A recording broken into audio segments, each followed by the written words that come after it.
Okay, for the remainder of the program, which is starting very, very soon, we have our first workshop, our first speaker, which is Dr. Janice Lindstrom, which is also our CT affiliate for the spring. She's a senior lecturer in music therapy at SMU's Meadow School of the Arts. With over 25 years experience as board certified music therapist, she has worked in diverse settings, including schools, hospitals, geriatric care, and private practice. Dr. Lindstrom earned her bachelor's of music in music therapy from Sam Houston State University, her master's of arts in music therapy from Texas Women's University, and her doctor of liberal studies in music therapy from SMU.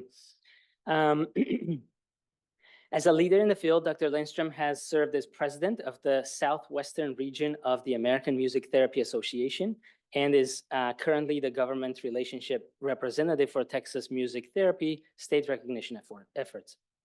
She has received numerous honors, including the Changemaker Award and the Professional Practice Award from the American Music Therapy Association.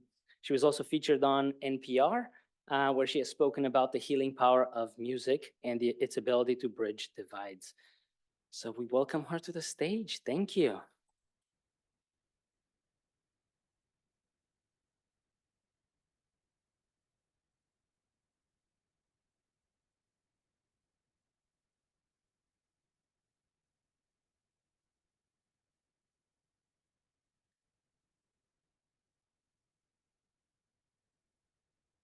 Okay. Hello. I'm Janice Lindstrom, and I teach music therapy, and that's where I feel most comfortable. And I didn't feel like I could talk to all of you about music therapy because it's kind of a specialized thing. So I tried to think of some topics that I also use in my teaching. So I've been here since 2011. I was an adjunct faculty supervising clinical training, our pre-internship clinical training experiences at SMU. And then in 2016, I moved into the classroom and have been here since then. And I don't want to call myself an expert in ChatGPT. I play around with stuff. I try stuff out. And so I know I agree that AI isn't going anywhere and we need to learn how to use it. And so the way that I learned how to use it was to actually try it out and play with it. And so I used it over the summer to revamp some of my assignments and rubrics and things like that. And so I wanted to share with you what I learned from it. So what is your current level of familiarity with ChatGPT? I am not a high-tech kind of person. So I tried using Poll Everywhere to do this, but that was taking too much of my time. So we're just gonna use the 5-finger poll. So where do you think you fall? Okay, so I'm speaking to a lot of experts and a few non-experts. Okay. All right, so I hope that this is useful to you. Okay. So why do we need to learn about AI? It's because it's not going anywhere. I used it to help me save time. I found that I was spending a lot of time trying to write creatively things that weren't that important, like assignment descriptions. So I would take an old assignment description. I just copied it into, I'm not a prompt engineer either, because that was beyond my scope. I don't have a whole lot of time. I have a 10-year-old, 11-year-old who's autistic, and it's requiring a lot of my time and attention. And I'm teaching full time. And so there's a lot going on. So I try to be really judicious with where I spend my time and attention. So I took my assignment descriptions, just pasted them into ChatGPT and said, can you make this better? And then I would see what it would come up with. Okay, and so it did actually describe some things in a better way than I did, or it made it more creative or more clear. Um, it did enhance my creativity because I was doing the same types of assignments each semester. I teach sophomores and juniors the clinical skills to become music therapists. And so I usually have them do demonstrations of music therapy activities that they design. I have them review research and summarize that so that they can get familiar with the research and learn how to start applying the research into their clinical work. And I have them do some reflecting on their development as a music therapist.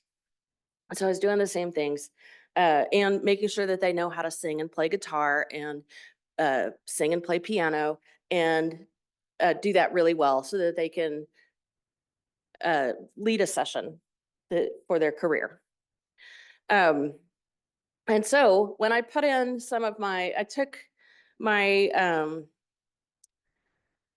what do you call them? Competencies, my professional competencies, and pasted those for a class. I did this with one class, and I pasted those into ChatGPT, and I said, design some assignments that will assess these competencies. And so it gave me a whole long list and it just produced a lot of stuff.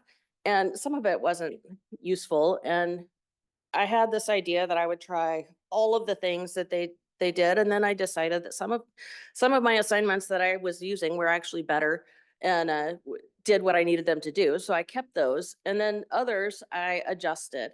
Because one thing that I want my students to do is to read the textbooks before they come to class, the assigned chapters before they come to class. And they don't do that and so I developed some quizzes on the readings, but only did that for half the course sessions. And so I wanted to find out, how can I redesign some of these other assignments so that they are more likely to do the readings.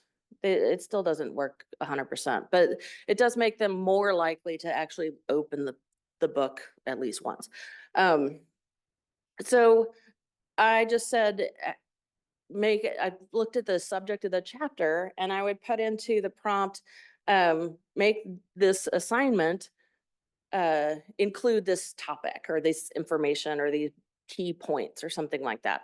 And so then it would give me some ways that I hadn't thought of. One of them was to make I feel, as a music therapist who makes playlists all the time, I feel a little stupid for not thinking of these, but one of them was to have them make a playlist and write a reflection paper about it. ChatGPT likes to assign reflection papers a lot, I've noticed. So think about that. But it allowed me to come up with a different way of assessing the material and their knowledge of it in ways that I hadn't thought of. And it saved me time because I didn't have to sit there and brainstorm about how are all the ways that I could assess this competency. I use it a little bit to help personalize learning. This is a newer task for me. As a therapist, I personalize everything because that's one of our skill sets, and one of our roles is to individualize our sessions for the clients that we're seeing. And so even if we're seeing a group, we do an assessment on everybody in the group and determine what their specific needs are, and then design something that helps those specific people, even though we're all working on the same thing together in the group. And so I already do that, but in the classroom, I can, if I have a student that is asking me questions a lot that I don't understand where the questions are coming from, or if they're exhibiting some like ADHD. I have a lot of students that are exhibiting anxiety. There's a lot of anxiety and ADHD types of symptoms, and some of them disclose diagnoses and DAS accommodations, and some of them don't, but they still exhibit these things.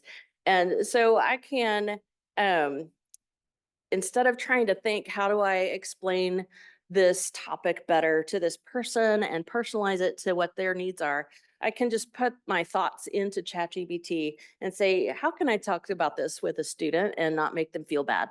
Because I'm sort of a direct talker, and sometimes that comes across as mean to our students who need a lot of emojis and things in their communication. I don't do emojis. Um, so I can use it to help adjust my tone without having to think a lot about it. Because I don't want to spend the time thinking about how to adjust my tone when I have a tool that can do that for me. And then you can also use it to encourage critical thinking. I've been thinking a lot about how do I incorporate AI into my classroom, even because I know that students are going to use it. And so if I talk about it and use it in the classroom, then it makes it less taboo and less like plagiarism. And hopefully I can guide them to use it more critically, um, thoughtfully. And so um, I can have them design a prompt into AI to put into ChatGPT, and and then think about what did you get? And so I do that. One of the assignments for each semester is they have to write an original song for a specific client that they're working with that semester. And so for one of those original songs, I'm going to ask them to design a prompt to put into ChatGPT and see what lyrics it comes up with. Because I did that one time when I was sitting in a CTE about AI and how it could work. So I just tried it out, and it wrote this. There were people in my life who were dealing with a lot of grief at the time, and so I was doing a grief-based bereavement song, and it was long and wordy, and it had like 12 verses, and um, so then I just played with the prompts, like, okay, make it rhyme, make it shorter, make it verse chorus style with 2 verses instead of 12, and just to see what I would come up with. And so I'm going to have my students do that same thing so that they can play around with that, because it's hard to recreate the experience of being in a session with a client where you're working on songwriting with people that aren't musicians in the classroom, because in the classroom, when we role play, we're working with musicians. So they're studying to be music therapists. So they know what the student is trying to do, and they want that student to get an A, because we all want everybody to get A's and be successful. And they don't want them to be mean to them when it's their turn to demonstrate. So they're very nice. And so I think I can use the AI to make it more real, because if I ask, some of you are musicians in here, but if I ask somebody who's not a musician or doesn't identify as musically talented to write a song about their feelings, um, can you do that? No, no, you're gonna just stand there and say, no, you write the song, musician, right? And so I need a way that my students can experience that in the classroom where I can give them some guidance. Um, and it works better if you don't have music students as their peers. Okay, so these are the ways that I use ChatGPT for. Actually, these are the ways that ChatGPT said that you could use the ChatGPT as a tool for streamlining assignments and assessments. And I actually did some of this before I asked ChatGPT to tell me how I could use it.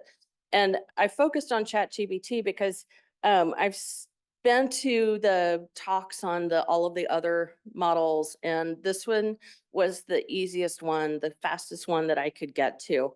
It was the one that I heard the most about, and the one that I hear students talking about the most. So it's the one that I have focused on. And I haven't really tried I've begun messing around with some of the other ones, but not a whole lot. And so I know there's better ones out there, especially for academic things. But you can generate assignment prompts. And so that's one of my favorite ways to use it. You can, you can craft rubrics. So I struggle with crafting rubrics. It's not like I didn't take any classes on how to be a professor or a teacher. I took a lot of classes on how to be a music therapist. So I started off by using a bunch of rubrics that were designed by the people that were teaching these courses before me. And then I decided that some of the assignments that they had didn't really match my style. So I wanted to switch up the assignments and And then I was stuck with, how do I design a rubric? And so over the summer, I really wanted to design rubrics that mattered and reduce the amount of feedback I needed to give the students, so that I didn't have to tell them why they got the grade that they got, that I could direct them to look at the comments in the rubric and know why they got the grade. And so ChatGPT was really helpful for that, because it would give me some other ideas about the rubric topics to use. It would give me different ideas about how to structure the rubrics. And but most useful for me was, it would give me different, it would make it easier to word the descriptions of the ratings in the rubrics, so that it was clear why they got the score that they did. And so then now I can just grade by clicking on the boxes and hit submit, and then they get that. And then if they come back to me and ask, why did I get this grade? I direct them to look at the comments in the rubric rating, and then I can point to, or actually I ask them, where in your paper do you see evidence that supports using this score, or provides uh, evidence that you deserved a better score? So that's how I managed those questions, because they were really, when I was first teaching and students would confront me about why did they get the grade that they got, I didn't really know how to respond to that effectively when I first started. Okay, so ChatGPT said, oh, automating feedback. I do that sometimes. I find that often takes more steps than I want it to, so I don't do that a whole lot. But if I need to give, if I have a student that is has a habit of confronting me about, why did you give me this grade, or what did I do wrong, or what can I do better next time, or whatever, I can say what I'm thinking into the ChatGPT, and then ask them to put it in a nicer way and add some compliments, so that I don't have to, like, because I know you need a sandwich, but I don't want to spend the mental energy to do that when I have a tool that can do that for me. And so then I can just paste that into the response for them. But I don't do that a whole lot, because that does add extra steps that I'm not always interested in. And then creating quizzes and test questions, I didn't do that so much, because I already had some quizzes created and test questions created. But if I decide to revise any of those, I might just see, I would just put into ChatGPT, how would you revise this question? And then see if I like it or not. And then adapting assignment for different learning needs. This one, so I've had a few questions in our recruiting phase, like, can you teach a music therapist who has a visual impairment? So I say, well, they're a human being, and I feel like I can teach human beings. So if they're qualified to be a student here, then I should be qualified to teach them. But I might need extra help, because I can't think of everything that would affect a student with a visual impairment, and because I don't have a visual impairment. So I can use that to say, how can I make this more clear for a student with a visual impairment? Or how can I break this down for a student with ADHD and has executive function disorders? So I find that useful when I am spending too much time trying to think of different ways to say something. Okay, so these are some of my specific conversations that I've had with ChatGPT. So I started off this semester just putting the competencies into the class. So it's at the top corner there was my beginning. So I just pasted that there are like 10 competencies assigned to this one class that I teach for 2 hours a week. And I'm not sure how I can get to all of those effectively, but I feel like I have been, but I wanted to just get some more ideas for how can I get to it effectively. So I just pasted those competencies into ChatGPT, and it gave me a list of assignments. And one of them that I hadn't thought of, one of the competencies is on teaching sight reading. Sight reading is not something I enjoy. So sight reading, if you don't know, is where you get a piece of music, you look at it for a few minutes, like 2 minutes, and then you're able to play it and perform it in some way, hopefully really well. And when I was first starting out as a music therapist, I was, you know, in my first job singing songs for older adults in long-term care as part of a mental health team. And I didn't know all of the songs. And so I had these books and I would try to, get what songs do you like? And they would say it and I'd look it up in the book and I'd give it my best shot playing it right there. And then I'd go home and practice. And one of them told me one day, you have nice teeth, but you should practice. So I wanted to help my students maybe have a better experience in learning how to sight read and maybe give them break down that skill. Because I don't teach sight reading, but it's one of the competencies we have. So I make them do it. And so I thought, I asked ChatGPT, how can I break down sight reading and give them some tips and teach that to them? But it came up with this, one of the assignments it drew from my list of competencies was a sight reading challenge. And I thought, oh, well, that sounds fun. It sounds less scary than our upper division review, which we make them play pieces and we make them sight reading. We make them transpose the prepared piece and the sight reading piece, which is super intimidating to do because they do it in front of their peers and we give them a grade and if they don't pass, they can't continue in the major. So it's a real high stakes thing. And I wanted to give them a lower stakes experience so that they're not feeling quite so scared when it comes to the end of the semester.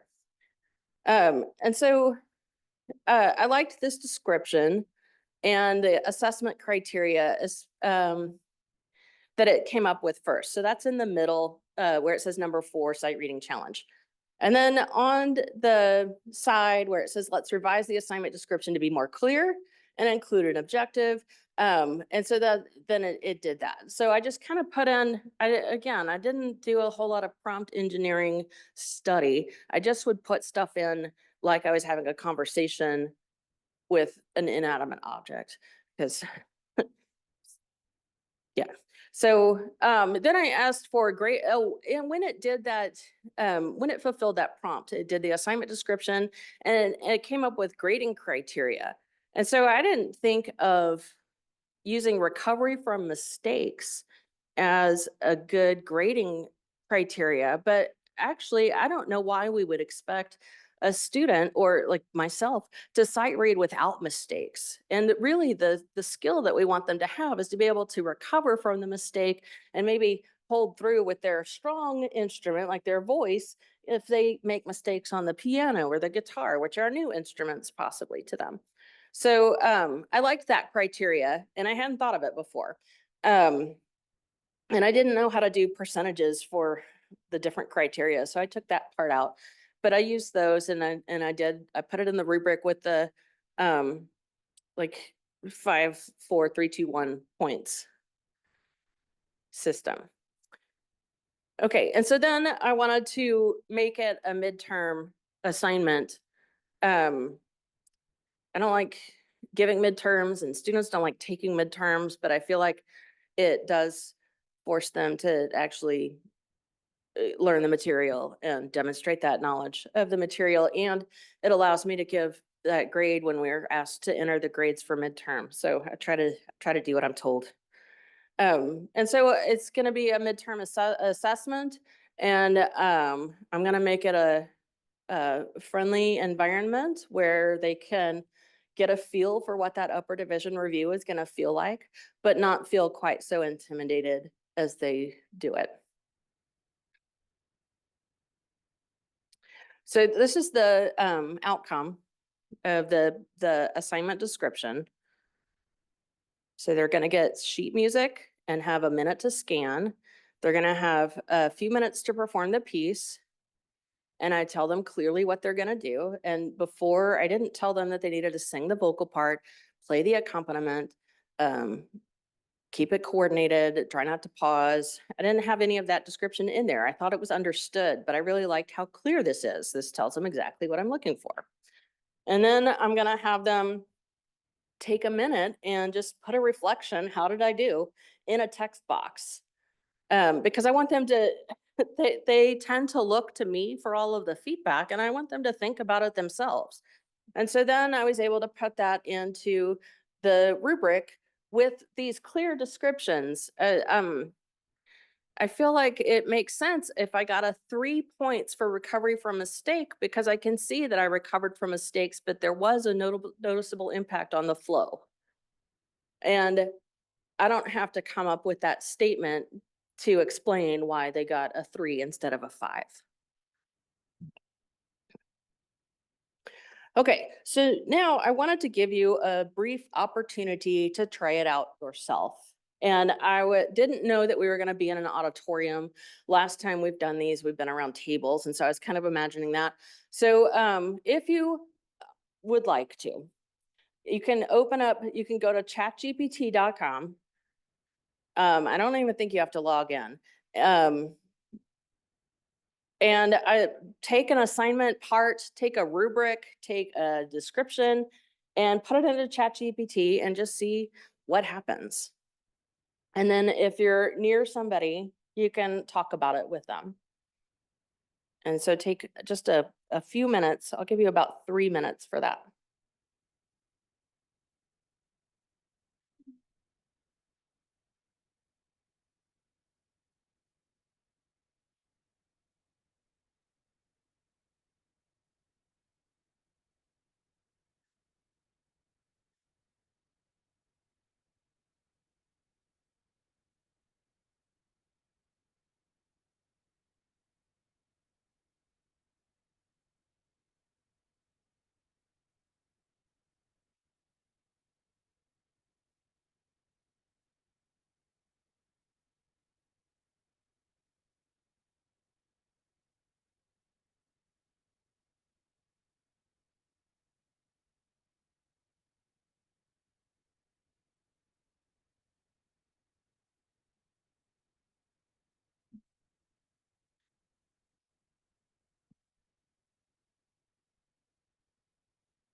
All right, take about 10 seconds to wrap up your thoughts.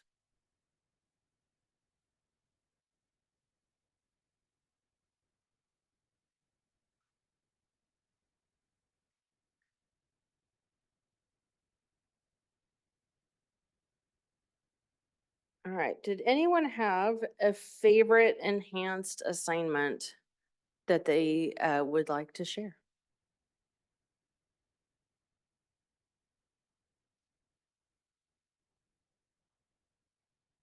How did that work for you?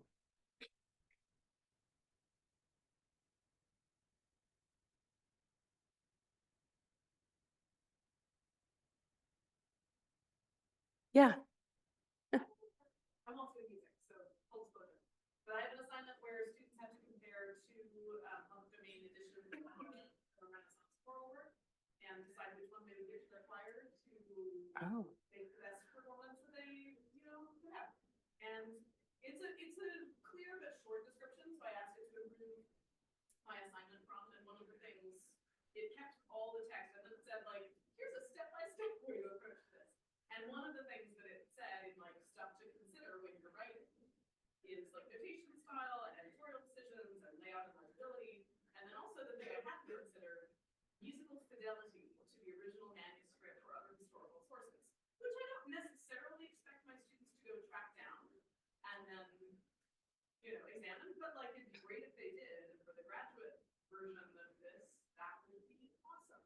But mostly I haven't thought to break it down that in those bullets. Great. Did anybody else find anything surprising about using ChatGPT?